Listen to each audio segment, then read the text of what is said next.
Day 5 of the Sweet Sparrow Advent Calendar is mint macaron, and I wanted this to feel minty and icy and delicious, and also very much like a confection, which is why I put it on my sparkle base for the Advent calendars. This feels so wintry and magical to me. I really love this color. And it comes with a little bulb stitch marker. I use those for everything. I use them as progress keepers. I use them to mark the right side of a garter stitch project, or to mark the front side of a sock, so that I know when I'm completing a round. I use them for everything. I am making sourdough this morning, and this is my leaven. So this is basically a very large amount of starter, which you feed quite a lot in order to kind of supercharge it to raise your loaves of bread. So I fed this the day before yesterday, and then I put it in the fridge because I didn't end up having time to make sourdough yesterday. So let's add this to our water. We will add our flour, and we will let that rise before we add a little bit more water and some salt.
All right, friends, this is what we are going to use to make a curry tonight.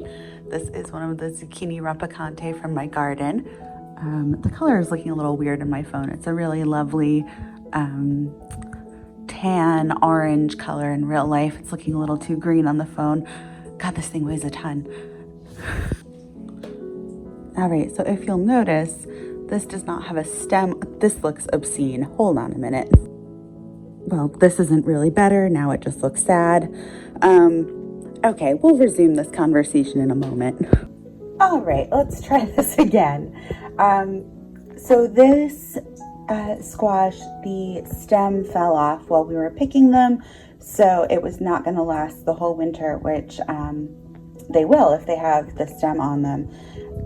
But I wanted to use this one up sooner rather than later. So this has... it's very similar to butternut squash. It has a slightly softer texture, I would say, but this is what I will be using in my curry tonight.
we have added a can of tomatoes. It calls for fire roasted tomatoes. I didn't have that on hand, so I just used regular. I'm sure it'll be fine. I'll add some more pepper at the end. Kind of give it a little bit of extra like kick.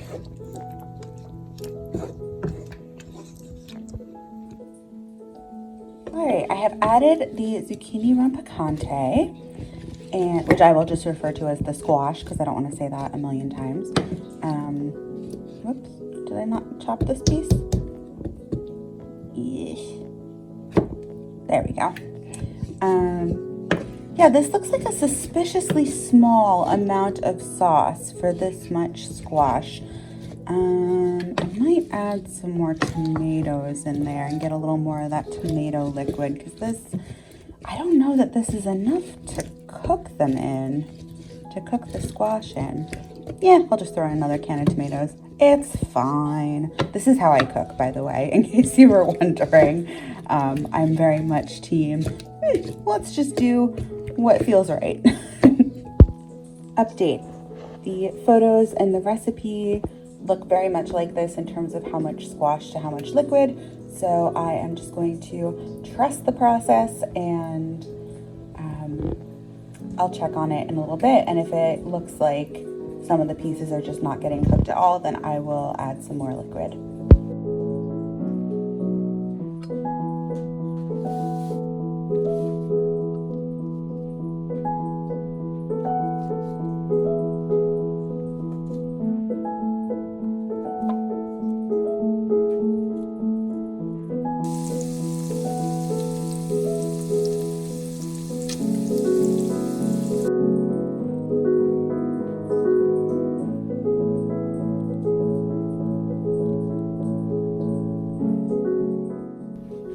Hey friends, I am on the couch. We have had dinner.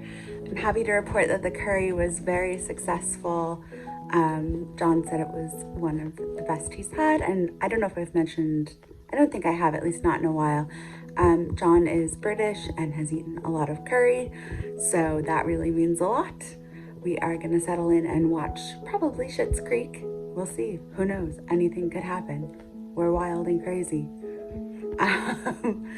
And I will do some more knitting. I finished the first one of John's socks in Nomadic Yarns Mountain Bed colorway. I'm like totally slouched, by the way. That's why this angle is so weird. Yeah, so I cast on the second sock. I'm about halfway through the ribbing, and then I can just enjoy lots and lots of stockinette. So I will catch up with you guys in a little bit.